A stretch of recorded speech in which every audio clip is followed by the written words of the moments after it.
Hi guys, welcome back to our channel. Hope you guys are doing absolutely fine. आशा करता हूँ सभी लोग ठीक हो।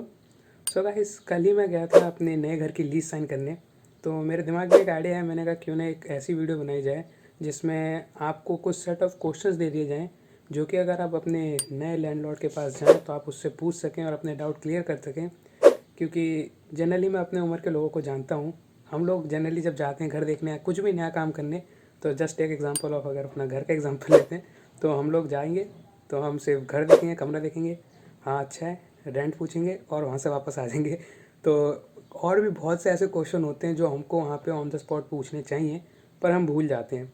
तो और ये मैं लिटरली इसलिए बता रहा हूँ क्योंकि मैंने खुद नहीं किया हुआ है। अभी मैं इतने सारे घर देख के आया, तो मैं बहुत से घरों में बहुत से ऐसे क्वेश्चंस थे जो मैंने उस समय ऑन द स्पॉट अपने लैंडलॉर्ड से नहीं पूछे, जिसके वजह से आगे चल के काफ़ी दिक्कतें आती हैं। तो इसीलिए ये वीडियो मैं वो एक पूरे क्वेश्चन के हिसाब से बना रहा हूँ कि आप अपने लैंडलॉर्ड से कैसे कौन से क्वेश्चन पूछेंगे जिससे आपका डाउट क्लियर हो जाए, और ये आपको हेल्प भी करेगा आगे। तो चलिएगा, इस वीडियो शुरू करते हैं।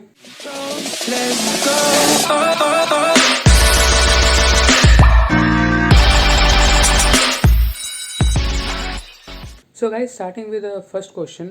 सबसे पहला क्वेश्चन आपका अपने लैंडलॉर्ड से जो होना चाहिए वो ये होना चाहिए कि आपके लिए जो लीज़ होगी उसकी टेन्योर कितना है, मतलब वो कितने टाइम की लीज़ है।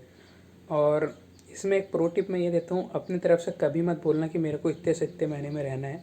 अगर आपको काफ़ी मतलब ज़रूरी है, आपको घर चाहिए जल्दी में, तो अपनी तरफ से प्लीज़ स्टार्टिंग में ये मत बोल देना कि मेरे को इस महीने से इस महीने तक के लिए ही चाहिए घर। ऐसा आप मत बोलना। उसको सामने से, जो लैंडलॉर्ड होगा उसको सामने से अपने ऑप्शन बताने देना। जनरली कनाडा में बेसिकली होता है कि लीज़ जो होती हैं 4 महीना, 6 महीना, 8 महीना, 12, मतलब एक साल ऐसे चलती हैं। तो आप मान लीजिए आपने बोल दिया कि मेरे को 5 महीने के लिए घर चाहिए, और मान लीजिए आपके लैंडलॉर्ड के पास वो ऑप्शन नहीं है, तो जो आपको घर मिल सकता था वो भी आपके हाथ से चला जाएगा। तो मेक श्योर कि पहले वो ऑप्शन आपको बताए और आपको उसमें से जो भी सूटेबल लगता है। मान लीजिए अगर आप 5 महीने के लिए रहने वाले थे, आपने 6 महीने वाला प्लान भी ले लिया कि 6 महीने की मैं लीज़ करवा लेता हूँ, तो वो भी कोई गलत बात नहीं है। आपको एक जो महीना होगा आपको कहीं और मतलब दूसरा घर देखने के लिए मदद ही मिलेगी। तो ये एक आपके लिए अच्छा ऑप्शन हो सकता है। तो पहले आप उसके ऑप्शन सुनिए, क्या उसके पास कौन कौन सा ऑप्शन अवेलेबल है लीज़ के लिए, उसके बाद अपना डिसीज़न लेना। नंबर 2, आपने लीज़ साइन कर ली, पर लेकिन जैसे मैंने अभी आपको बोला कि आपको 5 महीने के लिए रहना था, आपने 6 महीने की लीज़ साइन कर ली। और आप एक बार लीज़ साइन कर लेते तो इसका मतलब ये होता है कि आप इस महीने से उस पर्टिकुलर महीने तक आप वहाँ पे रहने वाले हैं। ये एक लीगल चीज़ होती है जिसमें आप साइन कर देते हैं। अगर उसको छोड़ के जाते हैं आप, अगर बीच में कॉन्ट्रैक्ट तोड़ते हैं, तो उसके क्या कॉन्सिक्वेंसेज हो सकते हैं, आपको ये पहले कंफर्म कर लेना बहुत ज़रूरी होता है। तो जैसे मैं अभी अपनी लीज़ साइन करके आया हूँ, तो मैंने नेक्स्ट सितंबर तक की लीज़ साइन करी है, जो कि काफ़ी बड़ी है। 1 साल की पूरी लीज़ है वो। और मुझे कोई कंफर्मेशन नहीं है कि मैं यहाँ पे नेक्स्ट सितंबर तक रहने वाला भी हूँ कि नहीं रहने वाला। तो मैंने अपने ओनर से, ये मैंने उसे पहले ही बता दिया था कि मेरा कोई कंफर्म नहीं है कि मैं यहाँ पे रहूँगा कि नहीं रहूँगा सितंबर तक।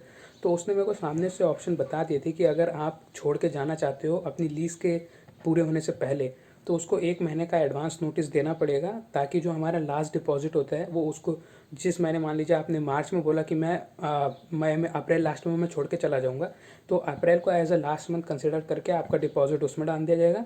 तो इससे आपका पैसा बर्बाद भी नहीं होगा, और वो भी अपने लिए एक नया टेनेंट ढूंढ के उसको वहाँ पे रख सकता है। पर लेकिन जैसे अभी मैं एक रियल लाइफ सिचुएशन बता दूँ, तो मेरे यहाँ पे एक रहते थे भैया, तो उनको भी बीच में छोड़ के जाना था, पर लेकिन वो नहीं छोड़ के जा पाए, क्योंकि यहाँ के जो ओनर था, मेरा ओनर मतलब इस घर का, उसने ये कंडीशन रखी थी कि आपको यहाँ पे सबलेट रख के रखना पड़ेगा। एंड ट्रस्ट में गाइस, किसी भी घर के लिए सबलेट ढूंढना बहुत ही ज़्यादा डिफिकल्ट काम होता है। तो अगर आपको कोई ये बोलता है कि भाई सबलेट ढूंढ के आप यहाँ से चले जाओ, हम आपको पैसे दे देंगे, तो मेरी बात मानना, आप भाई उसको बोलना कि मेरे लास्ट मंथ की रेंट रख ले, मैं सबलेट नहीं लेके आने वाला। बिकॉज़ ये बहुत ही ज़्यादा दिमाग ख़राब करने वाला काम होता है, क्योंकि मैंने भी उनको देखा है। वो यहाँ पे 3-4 महीने तक बेचारे बस परेशान ही थे सबलेट के चक्कर में। इन द एंड उनको अपनी पूरी लीज़ ख़त्म करनी पड़ी, वो फ्री गए। तो आप अपने ऑप्शन देख लेना। कभी कभी कुछ होते हैं जो बोलते हैं कि ठीक है, हम आपके लास्ट मंथ की पे रख लें, आपके लास्ट मंथ का रेंट रख लेंगे और आप कभी भी जा सकते हो। तो ये भी एक ऑप्शन होता है। तो आप ये कंफर्म कर लेना अपने ओनर से कि भाई आप कौन सा वाला करने वाले हो। अगर मैं बीच में लीज़ तोड़ता हूँ, तो आप इसमें से कौन सा ऑप्शन सूटेबल है आपके लिए, आप मेरे को बताना। तो ये आप ज़रूर कंफर्म करना। आते हैं तीसरे पॉइंट पे गाइस, यूटिलिटीज़ पे। तो बहुत से ओनर कहते हैं कि और रेंट के साथ आपको सारी यूटिलिटीज़ इंक्लूडेड मिलेंगी। मेरे साथ भी ये हुआ था। पर लेकिन मेरे साथ हुआ ये कि मैंने जब लीज़ साइन कर ली, उसके बाद मैंने जाके यहाँ पे लॉन्ड्री देखा। तो यहाँ पे लॉन्ड्री होती है कॉइन सिस्टम वाली, जो यहाँ पे मतलब मेरे इस घर में लगी हुई है। तो इसका मतलब ये, अगर मैं 350 रेंट दे रहा हूँ और मेरे पास कॉइन वाली लॉन्ड्री है, तो इसका मतलब मेरे को $2 तो सिर्फ अपने कपड़े धोने के लिए डालने पड़ेंगे, वो रेंट के ऊपर है। तो ये मेरे को पहले नहीं बताया था, मैं लॉन्ड्री देखने गया ही नहीं था नीचे, मैंने सीधे ऊपर का कमरा देखा और मैंने साइन कर लिया। तो ये मेरी गलती थी, इसीलिए मैं आपसे कह रहा हूँ कि यूटिलिटीज़ एक बार आप अपनी पूरी चेक कर लेना। यूटिलिटीज़ में आपको एक जनरल ओवरव्यू दे देता हूँ। आपका इंटरनेट, आपका वाईफाई, मतलब लाइक अपना वाईफाई हो गया, आपका हाइड्रो मतलब यहाँ पे इलेक्ट्रिसिटी बिल जो रहता है वो, और आपका पानी का बिल, वाटर बिल, और उसके साथ साथ आपका लॉन्ड्री भी इंक्लूडेड रहती है इसमें। तो आप, और सेंट्रल एसी, और अगर आपके पास आपके रूम में सेंट्रल एसी और हीटर है तो वो सब भी यूटिलिटीज़ में ही काउंट किया जाता है। तो मेक श्योर आपके रेंट के अंदर ये सारी चीज़ें इंक्लूड हो रही हैं। अगर नहीं हो रही तो आपका जो ओनर है आपको वो बता रहा है। लाइक मेरा साइन होने के बाद मेरे को पता चला था कि यहाँ पे कॉइन वाला सिस्टम है, तो मैंने कहा चलो कोई बात नहीं, रूम चाहिए था जल्दीबाजी में इसलिए रख लिया। पर लेकिन अब इस बार देख के रूम लिया तो काफ़ी अच्छा है। मेरी इस बार वाली लॉन्ड्री फ्री है, मीन्स वो ये अपने रेंट में इंक्लूडेड रहती है, तो मेरे को कोई कॉइन का सिस्टम नहीं करना पड़ेगा। तो यही थी वीडियो गाइस। अगर आपको, आशा करते हैं वीडियो आपको किसी न किसी तरह हेल्प ही करेगी। अगर आपको अभी भी कोई क्वेश्चन है तो आप मेरे को डायरेक्ट इंस्टाग्राम पे डीएम कर सकते हैं।